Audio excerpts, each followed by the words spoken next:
what we have all heard loudly and clearly and seen is that the Trump administration has basically switched sides and is now not just a mediator with President or between President Putin and Ukrainians, but he has switched sides. He is siding with a pariah state, with a war criminal, and he has been a Putin fan all along. The conference in Munich and the days prior to that have really made Europeans understand that we have now entered very stormy, extremely serious and dangerous waters. And time is now ripe to come up with a plan on how to respond, not just to the decoupling of the Trump administration from European security and broader strategic issues, but also how to prevent Ukraine from being thrown under the bus. So there are lots of good reasons for Europeans together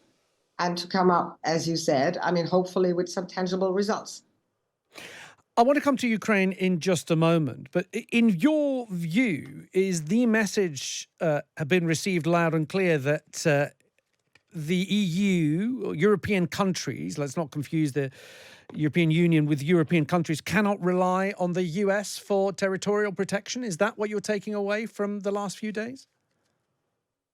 Well, I used the term transatlantic, or rather US decoupling. I can also be a little bit more blunt and say this is about this is not about a nice transatlantic divorce according to rules, but rather a very disruptive type of shock and awe split between the Trump administration and Europeans, because what we have all heard loudly and clearly and seen is that the Trump administration has basically switched sides and is now not just a mediator with President or between President Putin and Ukrainians, but he has switched sides. He is siding with a pariah state, with a war criminal, and he has been a Putin fan all along. I mean, he is building at home an oligarch-style autocratic system. He is dismantling checks and balances, and he is looking at Europeans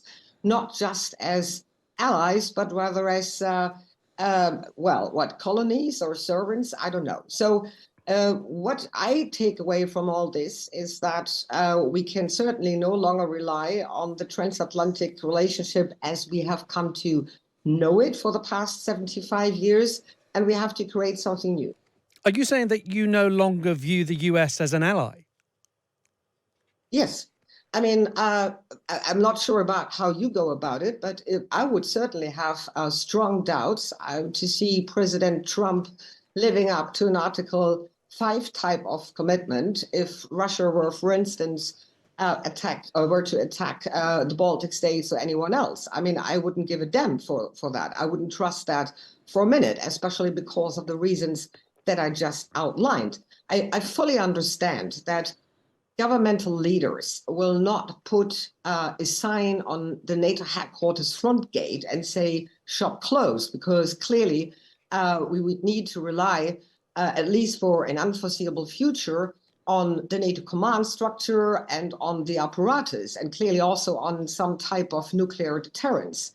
But in terms of providing credibility, I don't think that the Trump administration is prepared to really commit any longer to NATO, to the transatlantic alliance as such.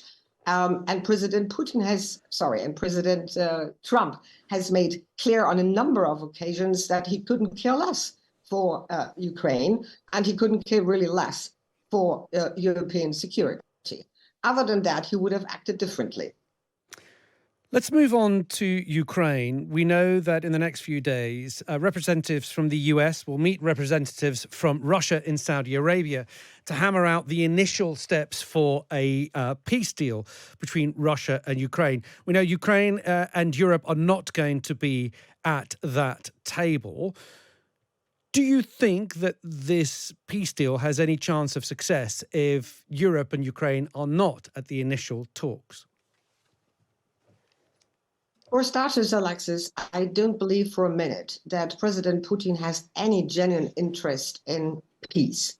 He has made clear on numerous occasions that he wants to alter the strategic balance of power in Europe. He will not give up on his plans to subjugate or rather destroy Ukraine, and he wants to split, weaken, paralyze NATO and the EU. So now he has really a major opportunity in Riyadh to not only come back to the world stage face to face with the American president, but to also do an operational military pause, because that will also help him a little bit on the front lines. But I don't think we should talk about peace or a peace deal. I think we should make sure that, as I said, Ukrainians will not be thrown completely under the bus, because with the Russian side amassing their military troops and upgrading their military capacities along the NATO eastern flank, I'm very concerned that we will be left very vulnerable. So all that to say is, I don't think, the matter is whether we Europeans and Ukrainians should back ourselves into this spectacle, which is going to take place in Saudi Arabia in a few days, but rather focus on ourselves and our own needs and our own defense and deterrence measures that we would need to upgrade expeditiously. So if the result of those talks is that Russia agrees to an immediate cease of all hostilities between themselves and Ukraine in return for a guarantee that Ukraine doesn't join NATO, and that Russia is able to keep the 19 or so % of Ukraine territory they have at the moment, are you saying that that should be a no deal from the Ukrainian point of view? They should turn that deal down? Absolutely. This was capitulation. This is not a peace deal. And I also maintain the view that it will not go down well with Ukrainians, because I don't believe for a minute that Ukrainians, at least parts of the Ukrainian population, is prepared to give up on their families, friends, and the victims living behind the fence in the Russian occupied territories. I don't believe that they will simply say, okay, we're happy, to capitulate and accept Russian rule, and to see how Russia will then try to destabilize Ukraine domestically, and most likely will also aim at getting rid of President Zelensky. So a frozen type of war in the middle of Europe is neither favorable for the Ukrainians, and it would be a strategic disaster for us, for Europeans. So we would need to prevent that from happening. And I really count on those in Europe, including in the UK, if I can say so, with a clear-cut mind and eye to come to the fore and develop not just words, but a concrete plan to prevent that from happening.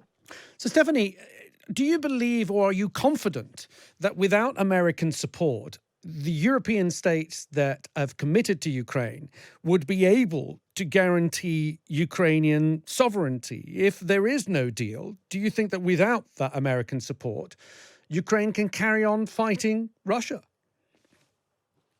Well, if I look at us Europeans collectively, and I include obviously the UK and also Norway in here, we are not a bunch of completely helpless, militarily defenseless countries. And I think the good news also here is not just that we have two nuclear armed countries in our midst, namely the UK and France, but we also have two newcomers who are militarily strong, who are savvy, who are clear-cut-eyed, who have a strong resilience at home. I'm talking Sweden and Finland.